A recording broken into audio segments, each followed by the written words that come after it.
Welcome to the Soulish Podcast. My name is Whitney Apke, and I'm your host. On the Soulish Podcast, we talk about the soul journey, the ish of the soul, the ish.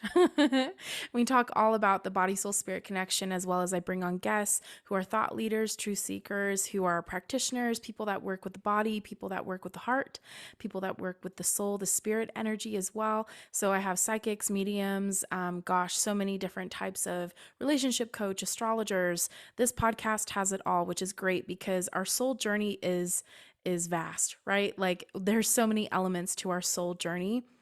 And so I love the fact that I get to talk about all facets, all aspects of the soul journey, our soul experience, this life, what we experience in this life, and the tools also. Like that's one of my favorite thing is bringing the tools to you guys, my listeners, so that you can either be exposed to somebody that you could work with in the future, a past life regressionist, an astrologer, a psychic medium, or somebody that's a body worker or does, integrative nervous system work like Lindsay Mack. I love the fact that I can bring tools to you, divination tools as well. We can talk about tarot. We can talk about, cardology, which is something I would love to get into in the future with you guys because it's an amazing, amazing tool. But there's so many things because there's so many things to this journey. And there's so many resources that we have. We truly are not limited. And that's what this podcast has really opened up to me in my journey personally. This podcast has been in existence over 2 years. And this has actually been like part of my, or instrumental really, in my growth, in my spiritual growth, spiritual development, and exposure. Many of you know, but if you don't know, and if you're a new listener here, thank you so much for coming and stopping by the Soulish Podcast. And if you've been with me for a while, thank you so much for listening and being a listener of mine, part of the Soulish tribe. I think that it's interesting because I came from Christianity. So I'm a pastor's kid. My parents still pastor a church. And I also am still a licensed pastor. I was a youth pastor for a few years and worked with young adults, and then basically kind of found myself in this place of unrest. I had no peace and I was trying to figure out why. And it was because it just didn't feel like I was doing what I was meant to do. I don't know if any of you have felt that. You can wave your hand at me. Wave your hands in the air. Like, yes, that's me. I feel that, or I felt that before. I think we all have at some point in our lives, but I felt this unrest and I was like, God, I'm not doing what I want to be doing or what I'm meant to be doing. And I don't see the fruit of my labor. Like I'm busting my ass as a pastor and as someone who is a minister and loving on people, yet I'm not seeing the results. And yes, that's twofold. It's the things that I do, but it's also their choices. But I was seeing that what I was doing was affecting people not in a positive way. It was actually reinforcing shame and disconnection. And that was something that I personally struggled with. And so I was like, oh, no. Like, that's not what we want. I don't want that. You don't want that. Why is that happening? And I just kind of started to open the box a little bit. I started to explore. And as I explored, I kind of didn't really ever find myself walking back. And that's what led me into a spiritual journey and to now be more of an intuitive, than a prophetess, more of a spiritual coach and mentor than a pastor. I'm doing air quotes for those of you who are listening. So it just kind of led me into this place where I'm saying the same thing. It's just in a different costume. It's different verbiage. But what's really cool is I get to work with people from all walks of life, whether they're from a different religion or they're an atheist or agnostic, people that have been in spirituality their whole life, right? They know more than I do technically around spirituality. It's been really cool and really awesome to be able to have no judgment, no criticism, no like, I need to save you because you're of a different religion or belief system and therefore you need to come over to my camp, so that you can be saved or whatnot, or I'm in the right, you're in the wrong. I hated that about Christianity, never felt good. I think I would always be open to someone if they really wanted to come to the sinner's prayer or they wanted connection with God. They wanted to be in air quotes, right standing with God. And I was always willing to be there for that person and support them in that choice. It wasn't because I was coercing them into it or trying to convince them that this is the way that they should go. That never really felt right to me. But both my brother and I, we were always so passionate about seeing people know the love of God or experience the love of God in their life. Like that was always such a huge deal to us as kids because we just knew like the love of God is so vast. My mom, I'll try to do it with the with my arms, but like my mom used to say, "How big is God?" And we would like stretch out our arms as far as they could go, and we'd always be like, "He's this big," you know. She's like, "And how big is the devil?" "He's this big," you know. It's like tiny, like as tiny of a little dot that you can sort of see through, you know, your fingers. We would just make Satan so small. And God's so big. And so from the beginning of my childhood, I always had this concept like God is so big and his love is just as big, if not bigger. And what I love in spirituality is we understand that love is the universal currency.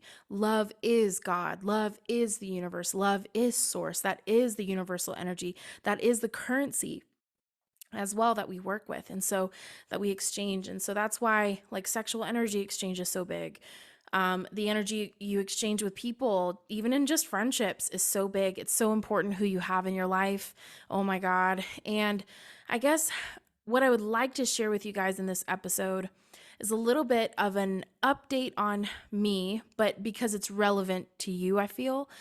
And I feel like so many people are going through similar shifts and transitions. And so I just wanted to share from my heart and be a bit open, to be honest, but am I ever not?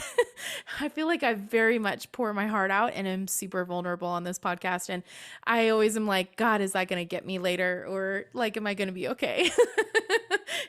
As a podcaster, you always are like, how vulnerable is too vulnerable? Where is that line? I'm not sure. Where is that line of vulnerability when you're sharing with people that you haven't met yet? But I have been in such a weird season of transition, and it really started with an incident that happened in July, which really helped me to see that I needed to do deeper healing on my nervous system. And I've talked a little bit about this on solo episodes too, of like, you know, growing up in church and how I felt about my body, and I blossomed overnight. And these were some of the things that happened because of that, or that things that I experienced because of that. And that's all fine. But I think what happened for me was as I began to do the work to rewire my nervous system, I realized the places that I was outsourcing my energy or my power, or the places that I was compromising in order to meet a need for someone else. Does that make sense? I was finding those areas, those little bottom depths of things that I didn't realize. Like I didn't realize how big of a fawner I am, which is part of like a, you know, trauma response. And I'm a fawner and I also freeze. So I'm a fawn freezer. And so both of those together are not good.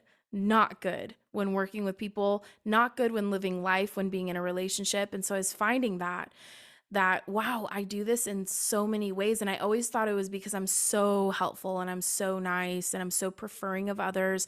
And I thought these were great godly qualities to have, but actually they were so disempowering, and they were serving people that don't give a flying fuck about me, you know?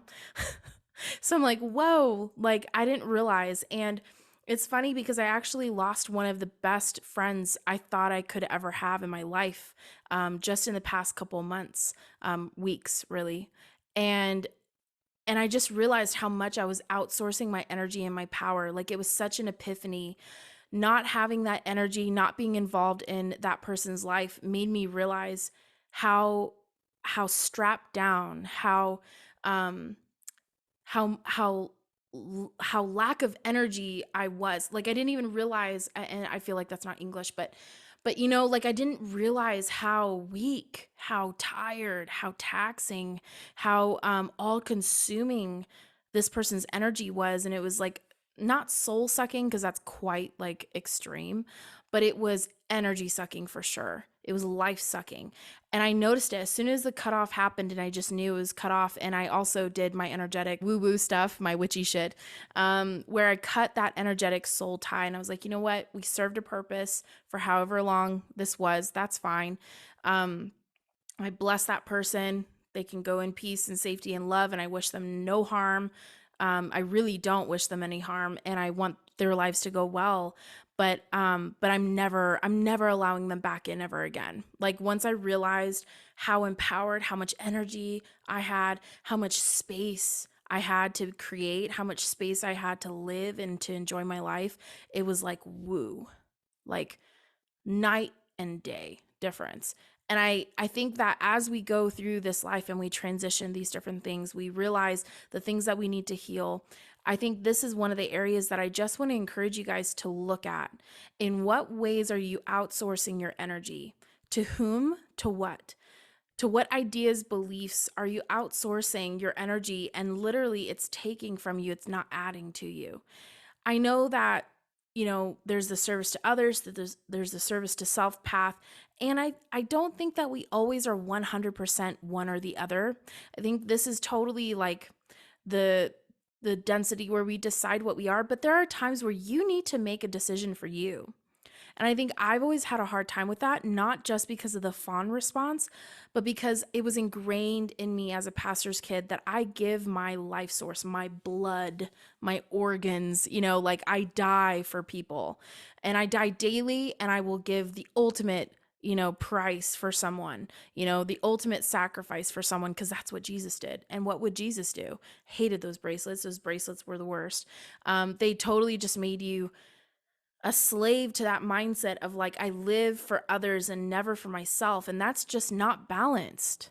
That's not balanced. That's not what this life is meant to be. Yeah, you're meant to serve others and have love for others, but not from a place of lack, not from a place of dishonor, not from a place of outsourcing your power. You are an individual in this life, but at the same time, we are all connected. So I think for me too, when I have had people hurt me or had people use and abuse me or whatever you want to call it, totally not a victim to it, but you know what I mean?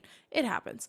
Um, I think those have been the moments where I've realized, like, gosh, that's the best mirror to show me like what's in me that is either attracting that, or what's in me that like it's acceptant of that. Like I have a bit of that in me, and that's why I'm seeing this reflected in this form, because it's teaching me that if I don't address this at this level, then I become that, and I don't want to become that. And I've seen that even throughout ministry. I had that epiphany of like, wow, when you have the victim mentality and you let it go and you let it run your world, your life, look what happens to you. You end up punching your college roommate because she said that she loves her mother and not you. Like that's how, like, whoa, that's psycho. And so I think for me, I just realized from a really young age, like, I got to do the work, and I got to see people as reflections, as mirrors to the things that I need to deal with. I need to heal, because I don't want to become that. I truly, truly want to live a good life and enjoy my life, but I also really want to help people. And I can't help people if I don't address my own shit, if I don't do the inner work. So I feel like we've been in huge transitions, and we are coming up on eclipse season, and that's nothing to be afraid of. That's everything to feel charged and excited and ready for, because everything that is happening is always meant to support us. And that's one thing that I've loved in studying cardology, which I will get to in future episodes, is cardology is an old divination tool that originates with the Order of the Magi over 5,000 years ago. And they have a perspective about karma and also like astrology, energy, and what happens with energy, that things don't happen, to you, they happen for you. And so even karma, we have positive karma, negative karma. Well, karma is not positive or negative in cardology's perspective, in the Order of the Magi's perspective. It is either supportive or it's challenging, but even challenging is supportive. It's just more difficult. It gives you a mountain to climb. It gives you something to conquer, to win, something to do, to work towards.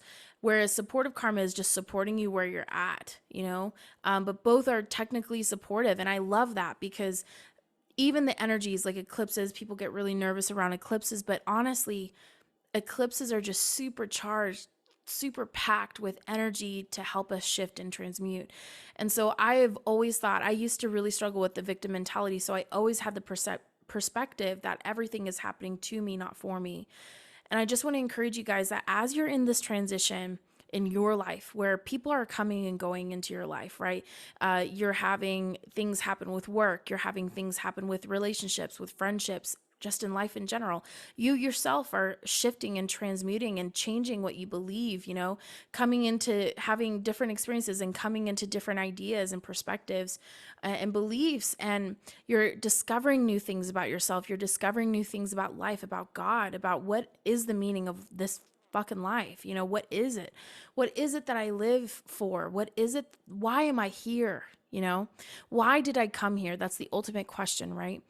And I really just want to encourage you guys to see it from this perspective and to look and say, where am I outsourcing my energy?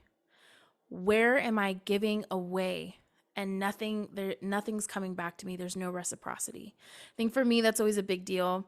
If someone ghosts me, it's like, clearly there's no reciprocity. That's totally okay. That is your sovereign choice as a human being to totally ghost me or drop me, not be friends anymore, not even communicate that that's what you want. That is totally fine. You want to do that? Go right ahead with your bad self. But am I going to continue to reach out? Reach out, reach out, reach out, fawn? Fuck no. No, I'm not. I'm going to walk away in the opposite direction that you're walking, you know?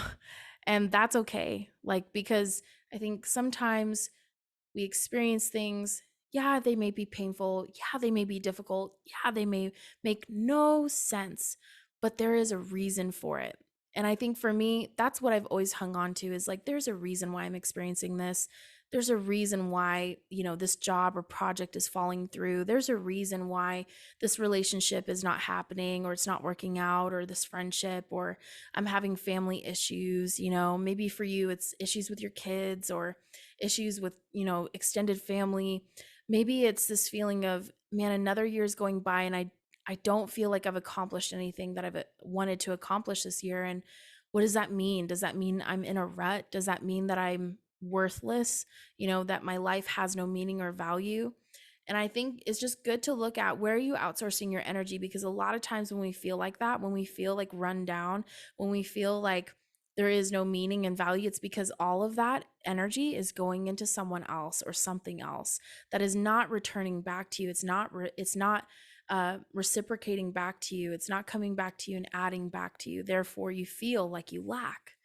And I think energetically, that's one of the tips that you can have is, if I feel this way with this or this person, right? With this thing, this person, this situation, if I feel like there's no reciprocity, there's nothing coming back to me in this, it is not selfish to say, you know what? I'm going to move my investment.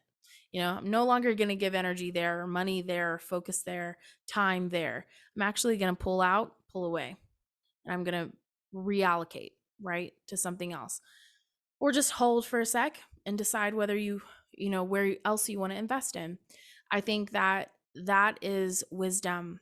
That is also honoring yourself. You can't honor and love others if you don't honor and love yourself.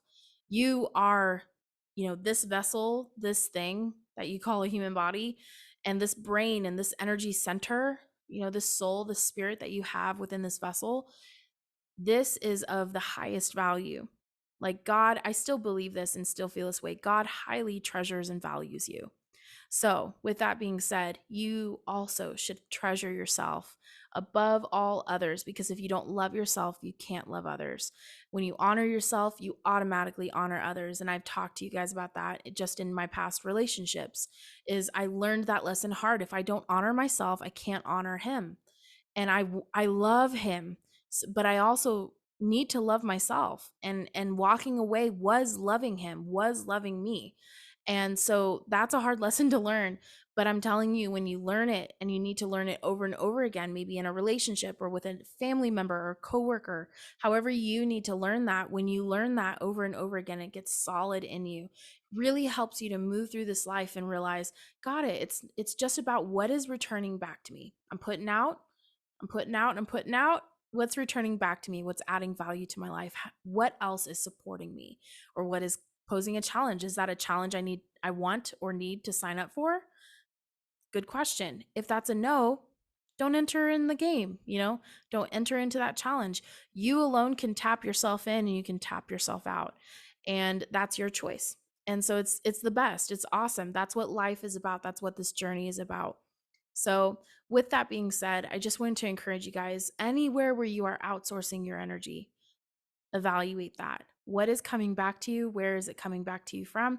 Is there anything coming back to you? If there's nothing coming back to you, are you willing to continue investing in that person, that place, that thing, the idea, that belief, that TV show, whatever it is? You got to look at that and say, is that something that I want to continue investing in and putting my energy into? And even test it, maybe withhold, maybe take back and see how you feel. Because if you feel like I felt in this past situation that I had a couple weeks ago, woo, you're like, I ain't ever going back. This is awesome. This feels like life. Feels like I'm living again. This is amazing. So that's what I want you guys to experience. I want you to experience the same thing. So thank you for allowing me to be vulnerable and open and honest with you guys yet again on a solo episode. I love you guys so much. Please like and subscribe. Please comment below. Please share this episode with anyone that you feel would resonate with it, that it would help them in their current life transition shift. I love you guys so much, and I'm so thankful to have you a part of the Soulish tribe. Thank you for listening, and I'll see you guys back here next week.